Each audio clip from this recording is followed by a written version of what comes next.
Entonces, la lectura era narrativa radiofónica, ritmos, duraciones y arquitecturas sonoras, ¿no? Por un autor, Ángel Rodríguez Bravo, que estaba dentro de una compilación de artículos sobre narraciones audiovisuales, ¿no? Bueno, el artículo básicamente toma esto, ¿no? La narración sonora desde sus componentes simbólicos y desde sus componentes constructivos, por eso lo llama arquitecturas sonoras. ¿Por qué es importante para nosotros? Porque va a ser nuestra próxima parada en el semestre. Vamos a tratar de hacer un pequeño podcast, un pequeño audio con cierta narración, con cierta intención narrativa. Entonces es importante como identificar cuáles son no solamente los procesos técnicos, que ya lo vamos a ver la otra semana, sino los componentes de esa estructura narrativa sonora. Bueno, entonces lo que tenemos aquí es un pequeño resumen de la lectura, un pequeño resumen que hice de la lectura para que aquellos que no la pudieron leer estén al tanto de lo que tenemos. Así que bueno, vamos a ir leyendo y vamos a ir explicando, y si ustedes van teniendo dudas me lo van diciendo, ¿vale? El estallido de las posibilidades tecnológicas para repartir y entregar sonidos a distancia ha sido tan grande que la preocupación central de la industria ha pasado de buscar modos de narrar mejor y ofertar mejores contenidos para lograr audiencias amplias a obsesionarse por la búsqueda de productos sonoros que rentabilicen toda esa mirada de canales disponibles. ¿Qué quiere decir eso? Que sí, obviamente estamos en un terreno digital donde hay una sobreproducción de ciertas narrativas audiovisuales y sonoras. Lo que nos está diciendo es que en esa sobreproducción, el autor nota una bajada en la calidad de los productos en pos de cubrir las audiencias. ¿Sí? Hoy la preocupación por la calidad de los lenguajes es cada vez menor. ¿Sí? Nos dice que la industria ha perdido su preocupación por entregar un buen producto al público.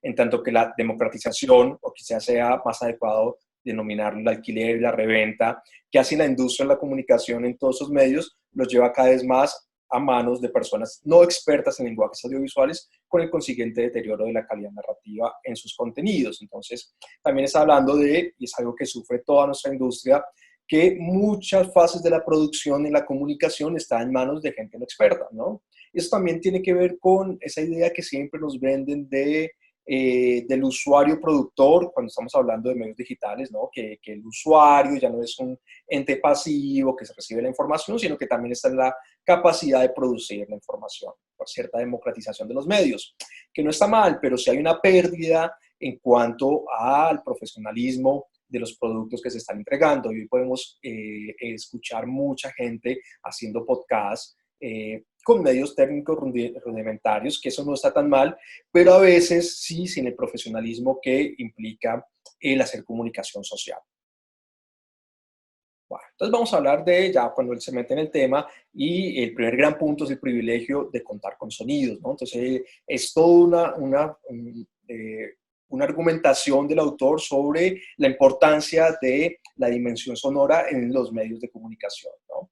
Los flujos ordenados de imágenes, en el sentido en el que entendemos a la narrativa audiovisual, ¿sí? Nuestras narrativas audiovisuales occidentales a partir del siglo XIX, básicamente la entendemos como una sucesión de imágenes, ¿sí? No sucede lo mismo en Oriente, donde las narrativas, o sea, en Oriente también tenemos narrativas audiovisuales como sucesión de imágenes, pero para ellos tienen otra tradición generada desde el teatro, que hace que la imagen no sea siempre una sucesión de imágenes, sino más bien una puesta en escena de imágenes. Bueno, manejan fundamentalmente signos indexativos, y para aquellos que fueron muy pilos en leer la lectura a fondo, se dieron cuenta que Peirce y la teoría de Peirce está presente en toda la lectura, ¿no? Esa triada sígnica peirciana da vueltas por toda la lectura en todo el tiempo.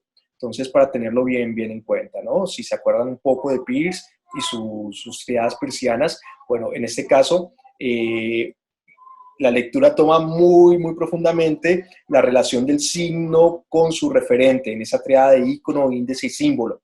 ¿Se acuerdan? ¿O fue hace mucho tiempo ya? Bueno, los invito a releer un poquito Peirce, porque esa lectura está basada fundamentalmente en la idea del signo peirciano. En cambio, el flujo sonoro además del sistema estrictamente indexativo de los efectos sonoros, ruidos, incorpora con naturalidad y fluidez otros dos sistemas comunicativos sofisticados y complejos, la lengua y la música. Ambos sistemas confieren al lenguaje sonoro una enorme plasticidad y precisión. Entonces nos está diciendo que esas imágenes visuales generalmente necesitan... Era a mí solamente. Se fue. Pero volvió. Sí, se me cortó. Entonces, volvamos, ¿vale? Vale.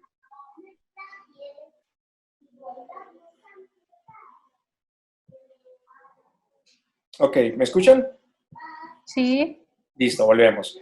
Entonces, lo que nos decía el autor es que las imágenes visuales o los productos que están basados en lo visual o la dimensión visual depende del signo indexativo. ¿Se acuerdan que el índice en el triángulo de Peirce es aquel signo que depende de una referencia a otro signo, que tiene una extensión casi física con su referente inicial? Entonces, por ejemplo, un signo indexativo clásico en la teoría peirciana es las huellas en la arena, ¿no?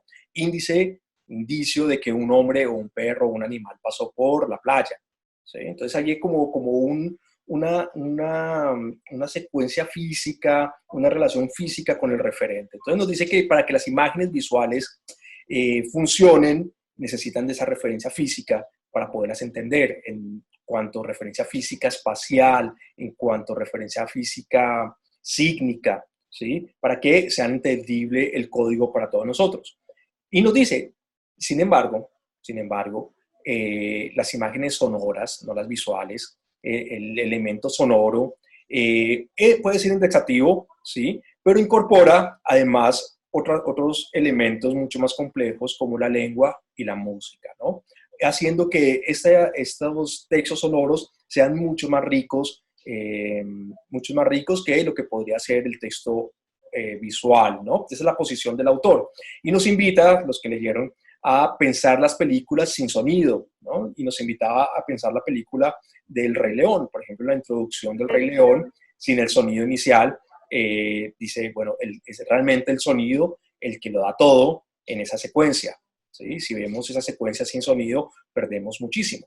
Y no sé si ustedes vieron Fahrenheit 9/11, ¿sí? Si pudieron ver esa película, que los primeros 5 o casi 10 minutos de la película es fondo negro y lo que estamos escuchando todo el tiempo es el accidente de las Torres Gemelas, ¿no? El sonido del avión estrellándose, de la gente, y es muy, muy impresionante, ¿no? Entonces, de cierta manera tiene cierta razón el autor en decir que el texto sonoro logra acaparar más de nuestro espectro emocional que el visual.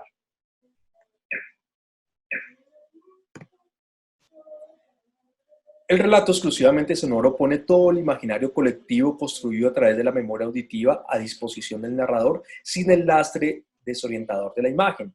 Es necesario, en consecuencia, haber tenido el privilegio de recibir un entrenamiento narrado solo con sonido para percibir, articular y dominar en la narrativa audiovisual toda la capacidad expresiva que es capaz de aportar el audio.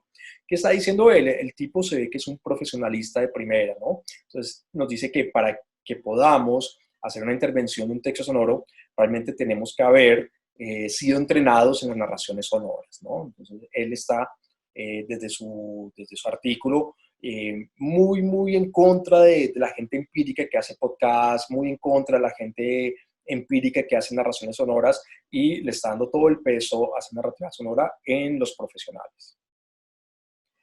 Vamos al segundo punto, la dimensión de la sustancia sonora.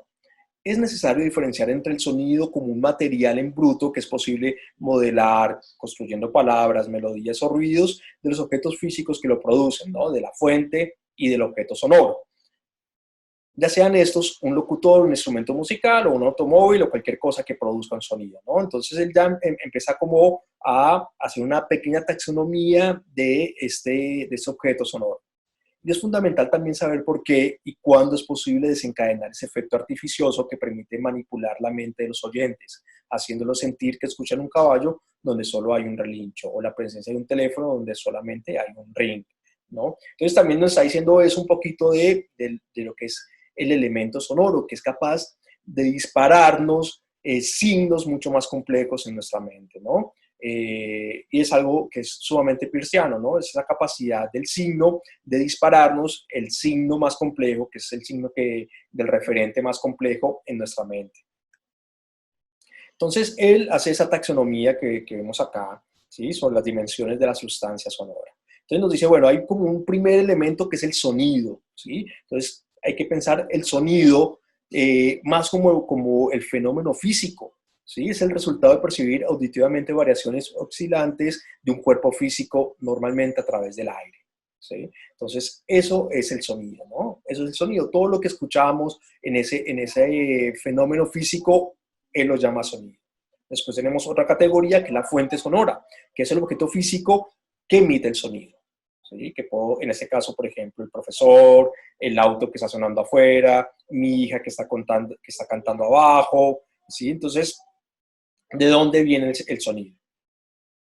Después tenemos la forma sonora, ¿sí? Toda configuración acústica, aun siendo analizable en dimensiones más simples, tiende a ser percibida como un bloque sonoro unitario y coherente.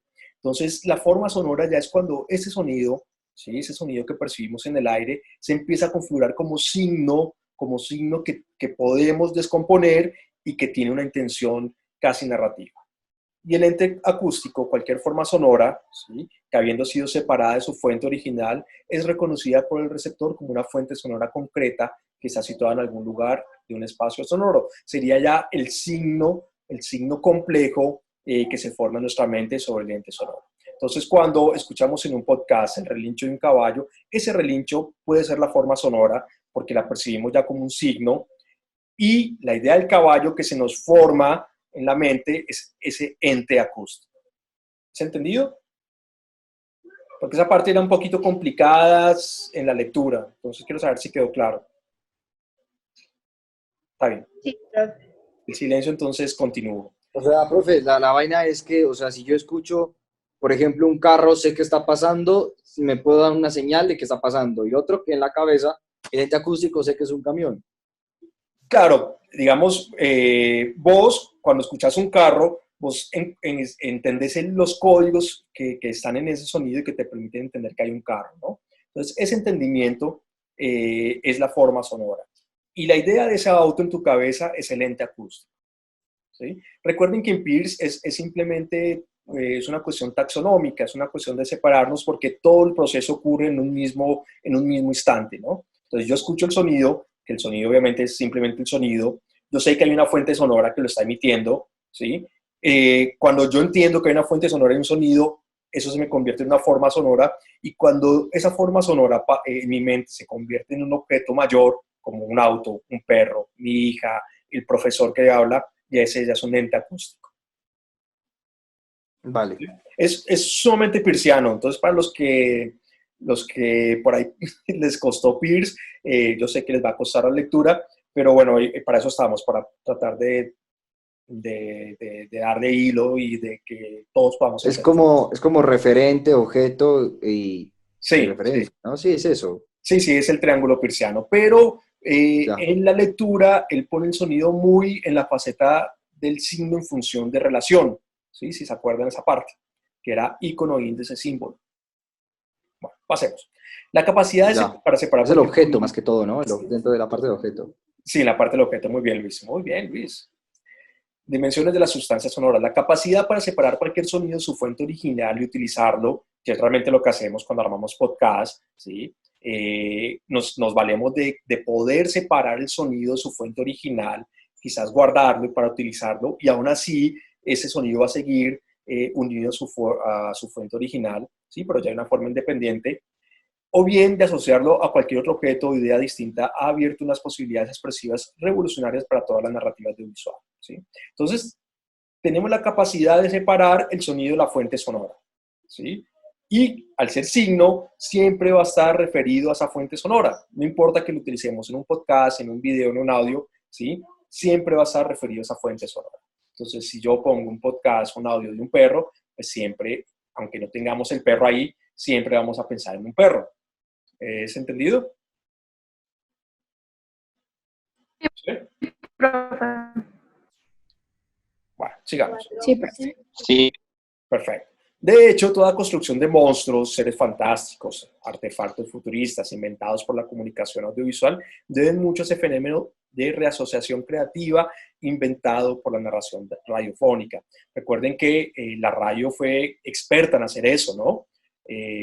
Fue experta en crear mundos a partir de sonidos, ¿sí? Las radionovelas del principio del siglo XX y que se mantuvieron hasta finales del siglo XX. Dime, Catherine.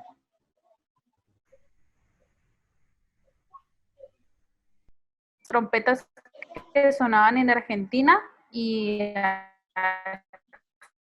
aquí en Colombia, súper tenebroso, pero yo creo que es un imaginario que se ha creado a partir de las películas, porque esas trompetas así, ese ambiente como, ¿cómo lo digo? O sea, es lo que nos ha creado, el imaginario que nos ha creado las películas de que si algo suena a... Sí, fíjate que se te está cortando la comunicación, pero sea lo que vas.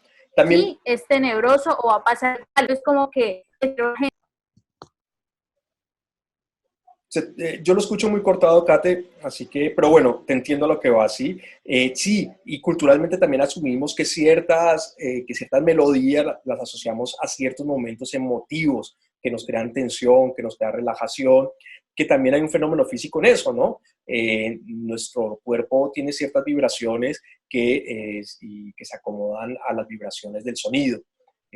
Obviamente cuando, por ejemplo, tenemos ansiedad, o tenemos miedo y la adrenalina empieza a fluir, las palpitaciones de nuestro corazón empiezan a aumentar. Entonces, ese aumento también crea otro tipo de vibraciones en nuestro cuerpo que podemos asociar a las vibraciones sonoras, ¿no? Y en eso son expertos los creadores de las bandas sonoras, ¿sí? Porque crean realmente ambientes que logran conectar emocionalmente con el público. Características de la fenomenología sígnica del ente acústico, ¿no? Entonces recuerden que el ente acústico es ese símbolo mayor que se forma en nuestra mente, ¿no? Que depende de todo, tanto del fenómeno físico como de la fuente sonora o el elemento sonoro.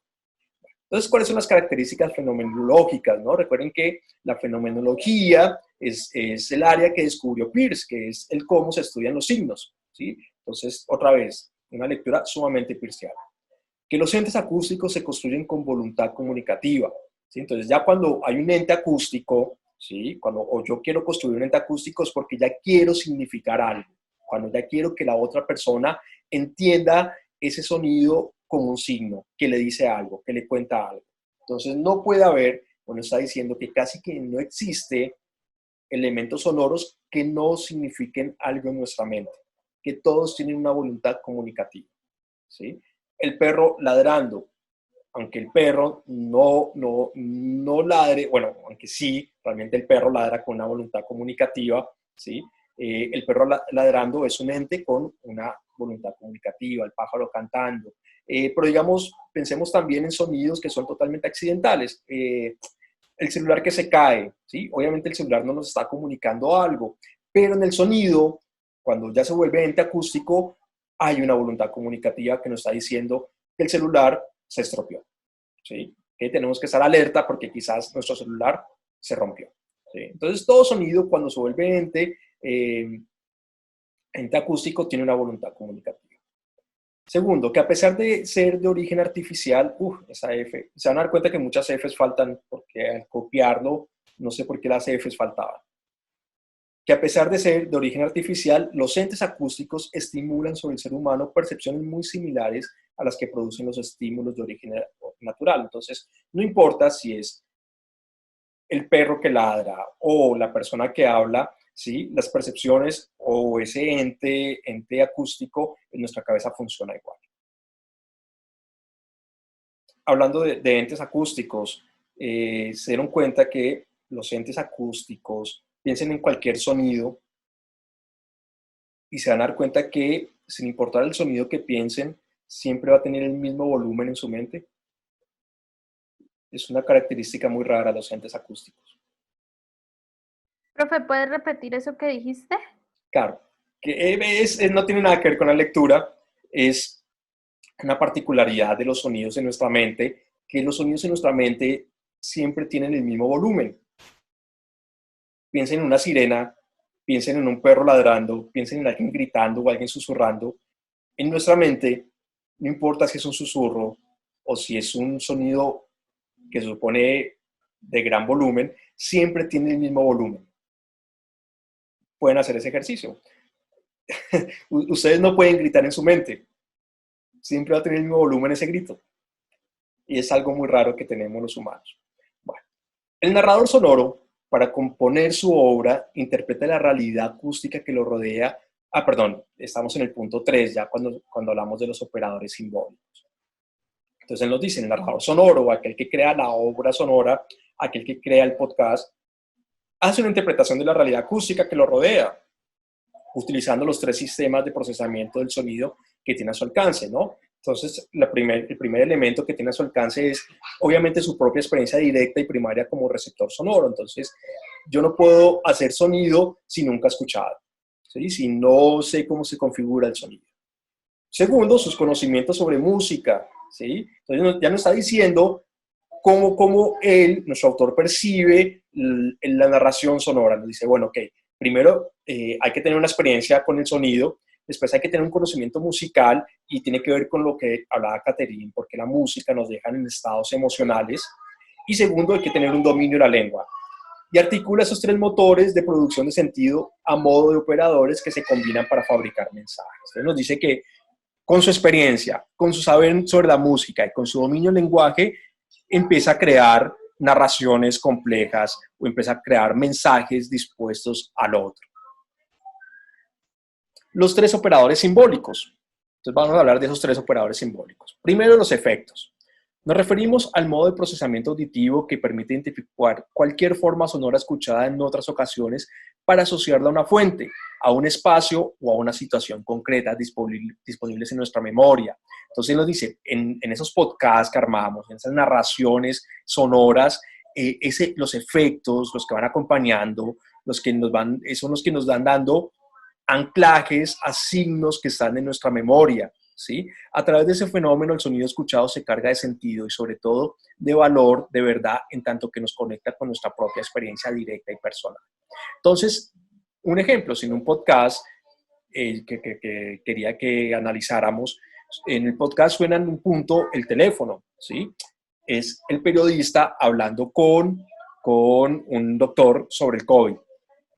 Y en esa llamada, dentro del podcast ponen el repicar del teléfono, ¿sí? Cuando es totalmente innecesario. Simplemente pudieron quizás haber introducido al doctor de una vez. Pero ese repicar del teléfono es este efecto sonoro que le está dando un valor de verdad, como, hey, estábamos llamando en verdad a este doctor, ¿no? Entonces, ese repicar de teléfono, ese pi, pi, nos asocia a un elemento o algo que todos tenemos en la memoria, que es haber escuchado una llamada en espera mientras contestan y ese repicar, ¿no? Entonces, quizás en el podcast sobraba, pero al introducirlo nos da una carga de verdad sobre el mensaje sonoro. La música. Entonces aquí viene lo que vos hablabas, Kate. En el entorno audiovisual, y en esto la narrativa sonora no es una excepción, se incorpora el procesamiento musical como un recurso que completa y matiza con precisión las narraciones desde la perspectiva emocional y estética. Y es eso, la música nos pone en una situación de estrés, en una situación de relajación, en una situación de amor, en una situación de amistad, en una situación de pelea, ¿sí? Y ustedes pueden ver todas las películas, por ejemplo, de John Williams, cómo el tipo crea los escenarios sonoros perfectos para el momento. Contame, Kate. Pero yo escuchaba no, leí ahí en el principio, en el primer puntico, que él decía que uno piensa que el audio es simplemente complemento, pero que realmente termina siendo como la base de la película, ¿no? Sí, Y claro. yo creo que eso sucede mucho, por ejemplo, con Disney, películas como Piratas del Caribe. Es una película que tiene una banda sonora espectacular y sin esa banda no genera la emoción que causa en uno. Sí, sí, pero más vale, más vale. La banda sonora es fundamental para marcar los tiempos emocionales de la película, ¿sí? Y eso uno lo puede... Es más, el cine nace mudo, ¿sí? Y mientras nace mudo, se dieron cuenta que la intervención de la música ayudaba a enfatizar los momentos emocionales de la película. Y entonces por eso en esas primeras proyecciones de películas había realmente una banda musical dentro del teatro siguiendo, siguiendo los ritmos visuales de la película, ¿no? Y eso, bueno, después empezó a grabar y después ya siguió manteniéndose por mucho tiempo. Y, por ejemplo, Hitchcock fue un genio haciendo esto. Todas las películas de George Lucas, cuando empezó a introducir a John Williams en las películas, todo el trabajo de Ennio Morricone, ¿sí? Digamos que hay muchos artistas muy reconocidos que se han dedicado a esta parte, ¿no? A utilizar la música para establecer lugares emocionales o escenarios emocionales propicios para que lo visual tenga sentido.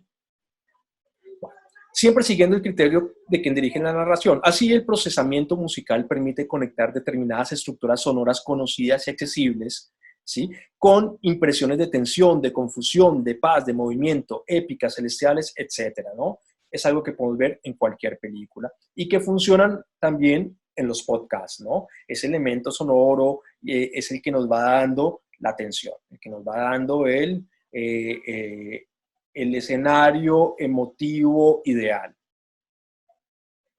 Bueno, el otro operador simbólico, por último, el primero los efectos, después la música y tercero el habla. Entonces, ya vamos construyendo, ya vamos, digamos, dimensionando qué es lo que vamos a buscar en el podcast. Vamos a buscar un poquito de efectos que nos unan a la realidad.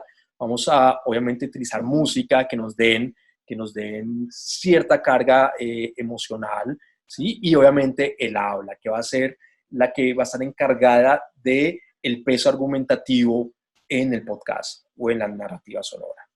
La máquina productiva, el motor del habla, es sin duda el sistema de la lengua. Mediante el dominio de la lengua procesamos la voz, generando estructuras sonoras de alta precisión semántica, capaces de transmitir a través del sonido relaciones conceptuales abstractas extremadamente complejas.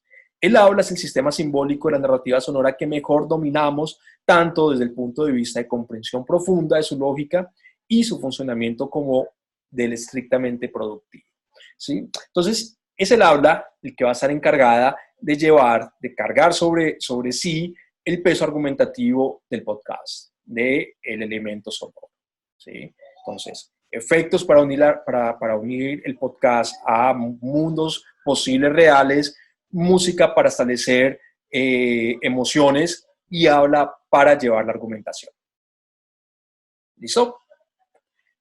Y él nos presenta un modelo simbólico, que es esto, ¿no? Entonces, a la izquierda, las flechas que vienen entrando de izquierda a derecha, es todo el universo sonoro que podemos entender, que tenemos a disponibilidad y que filtramos en sistemas lingüísticos, sistemas musicales, sistema de efectos.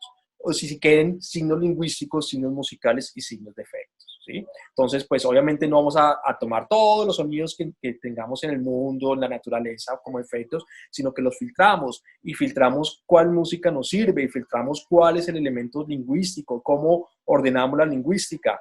Y ya empezamos a generar las funciones sonoras que van entre música, lingüísticas y primarias, los efectos, y creamos una narración sonora que quizás después retroalimente algún otro signo, ¿no? Por eso vuelve a dar la vuelta en lo que él llama correcciones, y lo toman como correcciones, pero si volvemos a Peirce, sabemos que hay una semiosis entre los signos. ¿Todo bien hasta ahí? ¿Preguntas, chicos? No, profe. ¿No? Perfecto. Entonces, la construcción sonora de un personaje se centra y apoya, obviamente, perdón, me salté el título, 4. Entonces ya pasamos del hecho sígnico a unas estructuras sonoras, digamos que pasamos de una semántica ahora a una sintáctica.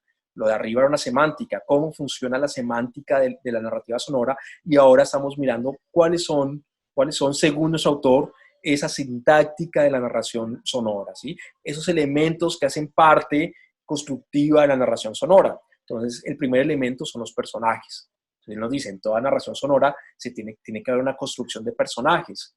La construcción sonora de un personaje se centra y apoya, obviamente, en la voz. La idea más simple para construirlo es la de seleccionar un locutor. Entonces, digamos que la primera idea cuando uno va a armar un personaje, pues es el locutor hace la función de personaje, pero no es el único personaje que puede intervenir en una narración sonora, ¿no? La idea más simple es el locutor cuya voz se adapta y sugiera de manera natural el tipo de humano que nos interesa componer. Entonces, ese personaje tiene una construcción simbólica, ¿sí? A través de simplemente el sonido. Entonces nos dice, a través del sonido, a través de ciertos rasgos del sonido, el oyente hace una construcción de un personaje, ¿no? Entonces, en el libro Los Guías Azules de Fernando Vallejo, hay una historia muy interesante que es cuando le regalan a la abuela un televisor y la abuela no le encuentra ninguna gracia a la televisión. ¿Por qué? Porque le está dando todo de antemano. Entonces le impide imaginar los personajes como ella quiere imaginárselos. Entonces la abuela vuelve a escuchar la radio, ¿no? Y sus radionovelas, porque le permitían repensar, reimaginar los personajes de esa novela. Entonces, nos está diciendo que el rasgo sonoro permite a las personas imaginarnos cómo es ese personaje que está al otro lado enviando su voz. Y quizás nos ha pasado, a veces recibimos WhatsApp, audios de personas que no hemos visto, clientes, por ejemplo, y hacemos toda una construcción imaginaria de ese personaje y a lo mejor después decimos, ok, no es como me lo hubiera imaginado, no es como me lo imaginé, ¿sí? Eres completamente diferente a cómo suenas por teléfono, por ejemplo, ¿sí? Entonces, hacemos una construcción del personaje. La construcción sonora de un personaje puede ser abordada desde los tres componentes siguientes: su aspecto físico, su carácter y su indumentaria o atrezo. Entonces nos dice, bueno, que esa construcción que hacemos desde el sonido, lo podemos hacer desde esos lugares, ¿no? Como desde el aspecto físico, que depende mucho del tono de la voz y el timbre de la voz. Eso nos va a decir qué tipo de personaje es, ¿sí? Desde el carácter depende de la estructura articulatoria y la modulación tonal. Y desde el atrezo o su vestido depende de los sonidos que asociemos a la voz, ¿no? Casi que de los efectos que asociemos cuando el personaje está hablando. El segundo elemento de la arquitectura sonora es el espacio, ¿no? Entonces nos dice, hay una construcción espacial a través del sonido en las narraciones. La construcción sonora de espacios no obedece, como en el caso de los personajes, a unos materiales acústicos concretos, sino a la influencia, ahí falta una F, que tiene las dimensiones, el volumen de cada lugar concreto sobre los entes acústicos que se introducen en él, ¿sí? Y otra vez, sino la influencia que tienen las dimensiones, el volumen de cada lugar concreto sobre los entes acústicos que se introducen en él. Y tiene que ver mucho con la parte de efectos que nos une a la realidad, ¿sí? Cuando escuchamos, vamos a escuchar ahorita el podcast, cuando escuchamos el podcast donde el periodista llama al médico, cuando el médico habla, hay una dimensión sonora. Cuando el periodista habla, no hay dimensión sonora de espacio, ¿sí? Es muy aséptico, está realmente en una cabina insonorizada, entonces no hay un espacio que podamos identificar, pero cuando el médico habla, se abre el espacio y entendemos que está en un lugar y entendemos que ese lugar es un hospital por cómo se mueve el espacio sonoro. En realidad, este recurso no muestra ni reconstruye el espacio, sino la gente y los objetos que lo ocupan habitualmente. Obviamente no suenan las paredes del hospital, ¿sí? Pero sí suena la gente que ocupa ese hospital y entendemos que hay un ritmo en ese lugar y que las cosas están sucediendo en ese lugar. Y es eso lo que nos llega a los oídos y lo que interpretamos como un espacio. El espacio no es la gente ni tampoco los objetos, sino el volumen delimitado por las paredes que lo albergan, ¿sí? Entonces él nos dice, ese espacio es muy importante a veces cuando construimos narraciones sonoras, ¿no? Muchas veces nos dice, ok, hay que trabajar siempre en cabinas insonorizadas el podcast o la narración sonora, pero a veces el efecto del ambiente es necesario para darle verosimilitud, para darle un valor de verdad a la narración que tenemos. Y después nos dice, creo que se me repitió, sí, se repitió.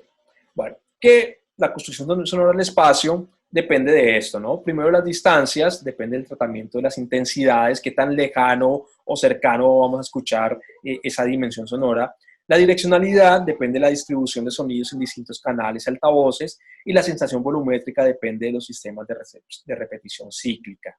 Entonces, ¿cuántas veces repetimos ese ambiente, ¿no? Entonces, y qué tanta prioridad le damos sobre el sonido. Y por último, la última estructura narrativa, si se quiere, la última arquitectura sonora es el tiempo. Las duraciones son el material base de esa arquitectura acústica del tiempo. Entonces, ¿cuánto dura cada intervención de un elemento sonoro? En la narración sonora, la expresión de las sensaciones temporales se construye actuando sobre la duración de las formas sonoras. Entonces, la expresión de las sensaciones temporales se construye actuando sobre la duración de las formas sonoras. Entonces, ¿cuánto hacemos durar la forma sonora? Repercute en la sensación de temporalidad que se da en el usuario. En realidad, ese recurso no muestra ni reconstruye el espacio, sino la gente y los objetos que lo ocupan habitualmente. El espacio no es la gente ni tampoco los objetos, sino el volumen delimitado por las paredes que lo albergan. No, ese es del anterior. Ahí se me copió mal. Lo de sonoro, lo del tiempo, dejémoslo hasta la duración de las formas sonoras. Bueno, entonces, ¿cómo nos dice que la arquitectura sonora se construye? El tiempo en la arquitectura sonora, a través del ritmo interno, a través de un ritmo melódico y a través de un ritmo armónico. ¿Sí? Entonces, el ritmo interno depende de las duraciones vocálicas, sílabas por unidad de tiempo. Entonces, es qué tan rápido habla el locutor, qué tan lento habla. ¿Sí? Eso nos da un ritmo interno o nos marca cierto ritmo en la narrativa sonora. Ritmo melódico depende de las variaciones tonales y la intensidad por unidad de tiempo. ¿Sí? Entonces, cada vez que yo quizás alargo una sílaba y le doy un énfasis melódico, ¿sí? El tiempo empieza a cambiar. ¿Sí? No es lo mismo decir, ritmo melódico depende de las variaciones tonales y la intensidad de la unidad de tiempo. Es decir, el ritmo melódico depende de las variaciones tonales y de intensidad por unidad de tiempo.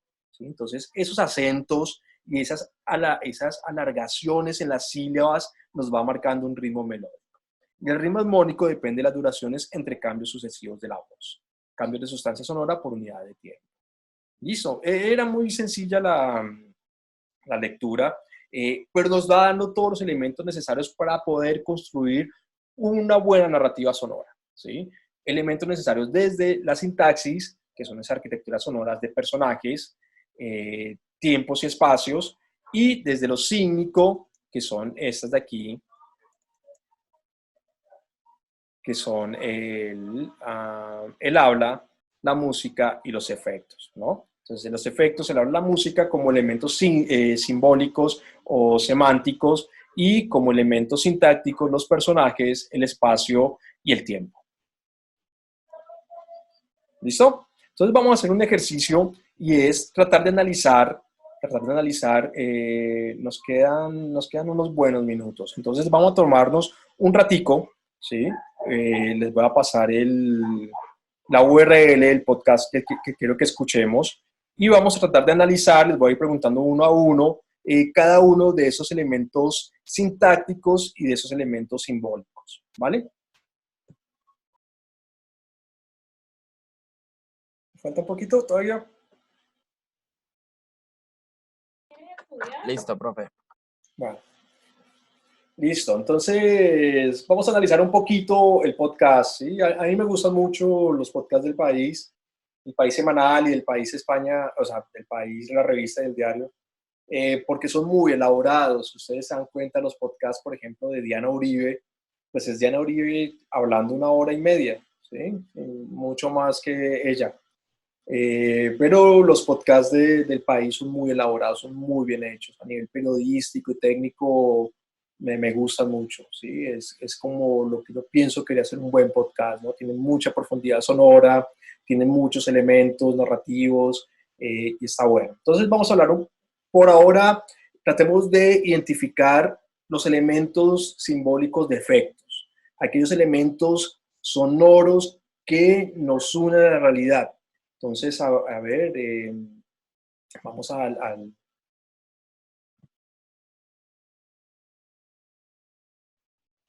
vamos, por ejemplo,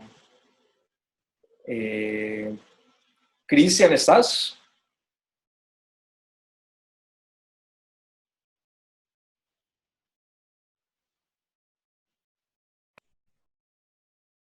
Bueno, entonces vamos, Diana, contanos, ¿qué elementos de efectos pudiste identificar? Pues identifiqué lo que era el sonido del teléfono, Sí, el muy presente. sonido de videollamada, Ajá, de los aplausos en el contexto del hospital, cuando estaban pues aplaudiendo por la persona que se recuperó. También el contexto del hogar, donde la señora que estaba pues en teletrabajo con Bueno, el pero no, niño. espera, allá vamos, eso es más adelante, pero de esos efectos como tal, ¿sí? El repicar del teléfono, eso estuvo muy bien, que el repicar de la videollamada, no sé si se dieron cuenta, o espera, antes de que yo lo diga, a ver si alguien encontró alguno más. Muy bien, Diana. Algún efecto sonoro que nos unía así a la realidad, como que le daba un valor de verdad al podcast. Profe, la sonorización de las alarmas del principio y del final, como dándole un toque de alerta. Sí, y no sé si escucharon también el sonido del medidor de pulso, el pit, pit, pit. Sí, cuando estábamos en entorno de hospital, y como para dar una idea real de hospital. Bueno, entonces son esos efectos, ¿no? Esos efectos que vamos introduciendo en el podcast y que nos va dando una idea de realidad, que nos van integrando a un mundo posible simbólico. Ahora, hablemos un poquito de la música. Entonces, no sé, vamos con, a ver, María Camila Arce, que la vez pasada te quedaste muda toda la clase. No, profe, la clase pasada yo tenía el internet mal y me salí de la clase. Ah, bueno, está bien. ¿Pudiste escuchar el podcast ahora? No, No. Bueno, dale, mientras vamos hablando, trata de escucharlo. El enlace está ahí. Dale, entonces escucharlo, ya te llamo, ya hablamos con vos. vale, vale. Bueno, de la música, ¿quién quiere hablar?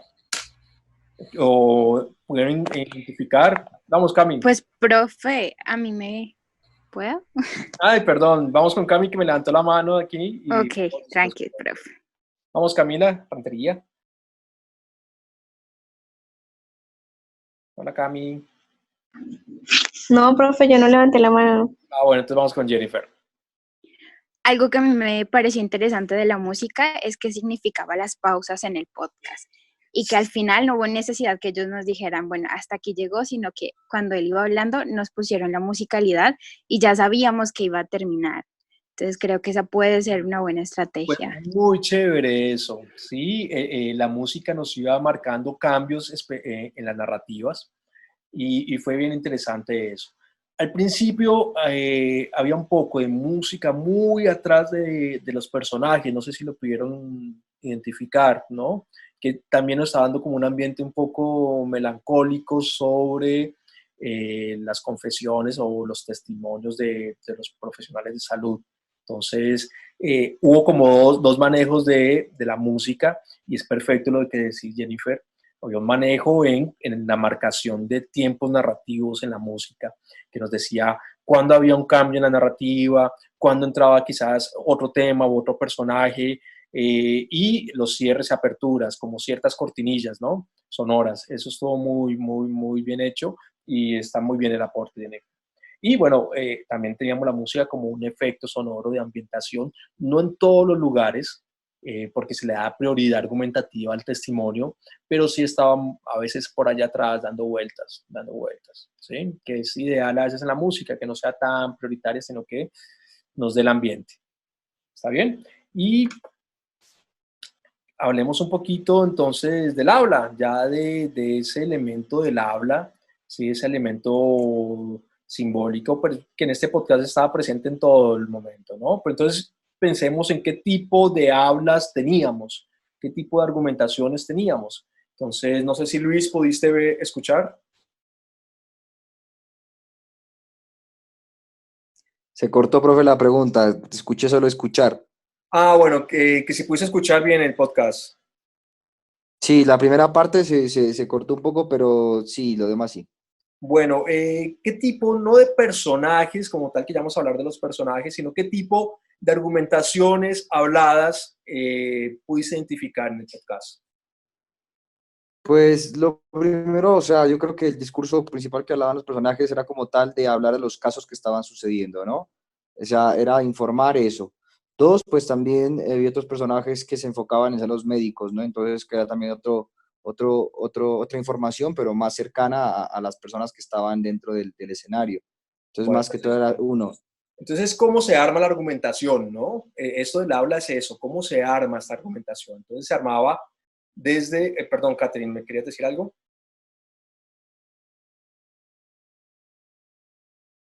Sí, profe, relacionado a eso, que a las voces, que a pesar de que el podcast es súper largo, porque es largo, me parece que es largo, sí, le mantiene a uno la atención ahí porque hay riqueza de voces y el lenguaje que usan ellos es sencillo, entonces entendés perfectamente lo que ellos están diciendo. Sí, es muy cercano, ¿no? Entonces, eso decía hablar. La argumentación se forma desde obviamente, hay una argumentación que marca toda la narrativa, que es la del locutor, la del periodista, ¿sí? Entonces, digamos que hay un habla oficial que va marcando la argumentación, pero toda la riqueza argumentativa se da desde el habla testimonial, ¿no? Los testimonios van dándole cuerpo a esa argumentación y veracidad a lo largo del relato. Entonces hablemos ahora un poquito de la arquitectura sonora, ¿sí? De personajes, espacios y tiempos. ¿Qué personajes intervinieron? ¿Qué personajes pudieron encontrar? A ver, Isabel Cristina. O Isabel, perdóname. Fue. ¿Cómo? ¿Qué personajes pudiste identificar? Eh, médicos, Sí, ¿qué más? eh, el chico que lo está entrevistando, Sí.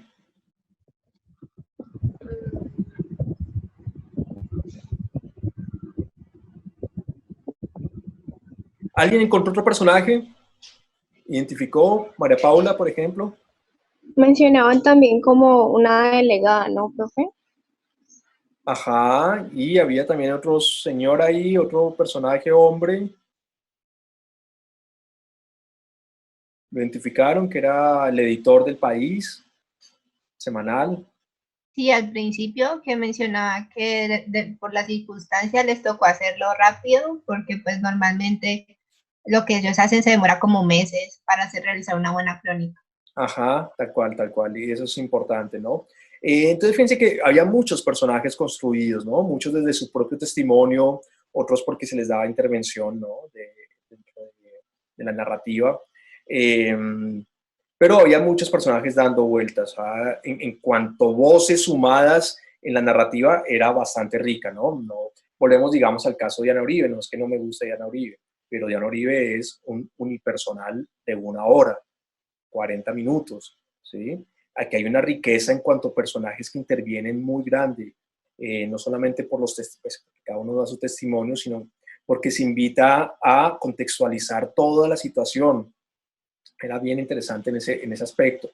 Y no sé si pudieron darse una idea de las personas que dan el testimonio. Cada vez que dan el testimonio, realmente, pues por lo menos en mi caso, se disparaba una idea mental de esa persona, ¿no? De su vestido, su cara, su cabello, todo por sus formas de hablar, ¿no? No sé si les pasaba eso. No se imagina hasta los espacios. De hecho, cuando ellos están hablando de no, tenemos tantos casos, no sé qué, es de una, yo me hacía el imaginario del hospital y están hablando ahí, le están poniendo como el micrófono y ella está estresada contando, no, nos han llegado tantos casos, esta situación está crítica y todo el cuento. Bueno, y ya que diste el puntapié de entrada, sí, los espacios, ¿no? Hay una calidad enorme en cuanto a la volumetría de los espacios. Uno puede identificar eso. Y Diana, yo te corté, fuiste a vos cuando estábamos hablando del espacio del hogar, cuando el niño corta la entrevista. Sí, profe. Es muy diciente, ¿no? Porque quizás otro editor de podcast hubiera eliminado esa parte, ¿sí? Pero al integrarla logró un efecto de realidad muy importante, ¿no? De realidad narrativa, de cuántas personas estamos en esta situación. No sé cuántos profesores les pasa. A mí me pasa cada tanto con mi hija, que ella interviene en mis clases. Va por atrás, habla, grita. Entonces, hay unos territorios cruzados en esta cuestión de la virtualidad que antes no teníamos, ¿no? Antes era territorio hogar, territorio trabajo, territorio estudio. Hoy esos territorios ya no tienen fronteras definidas y se entrecruzan, ¿no? Y fue algo que el podcast dejó en evidencia al dejar esa petición del niño por ir al baño, eh, que es una decisión totalmente editorial, ¿no? Alguien puede haber sido, no, saquemos esto o dejémoslo y mostremos cómo es realmente la realidad de lo que está pasando, ¿no? Y lo que dicen, sí, había una profundidad sonora en cuanto a la descripción de espacios, en cuanto a la descripción del espacio del hospital, del espacio del hogar y también del espacio aséptico en el que transcurre el narrador, ¿no? Que uno no puede saber dónde está, si en la casa editorial o en su casa o encerrado en el carro o uno nunca sabe, ¿no? Entonces, sí, hay una descripción profunda de los espacios a lo largo de todo el podcast. Eso es bien interesante, ¿no? Cómo describieron los espacios. ¿Alguien quiere agregar algo sobre los espacios? Pues, profe, yo algo que no sé, ¿no? Es como mi opinión.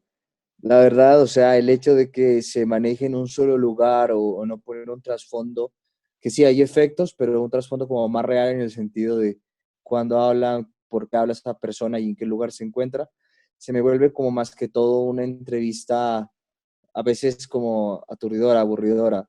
Yo diría que si hay espacios como recreados de cada personaje, diría que ayudarían mucho.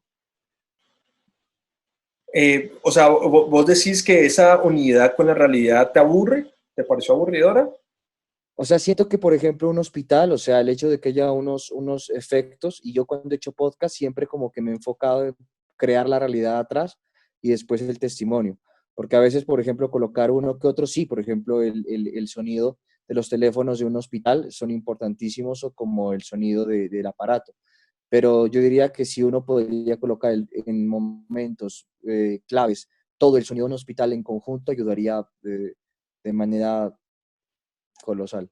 Ve, o Pero sea, yo lo veo perdón, Kate, decime. que yo, o sea, a mí me parece muy bacano los trabajos así, en los que se juega con los efectos de sonido, pero yo creería que yo personalmente lo veo aplicando eso en un, no sé, en una radionovela, en un producto que no sea informativo, porque de pronto al escuchar toda esa saturación de, para mí, lo que yo pienso, toda esa saturación de sonidos puede generar distracción en la información realmente que ellos quieren dar.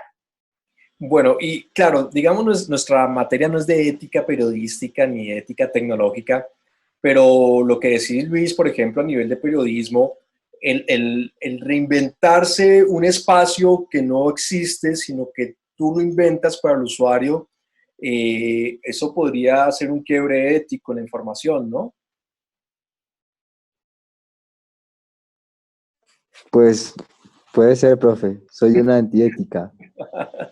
No lo habían pensado. Por ejemplo, si en un podcast yo invento una situación espacial que no existe, ¿estoy mintiendo al usuario?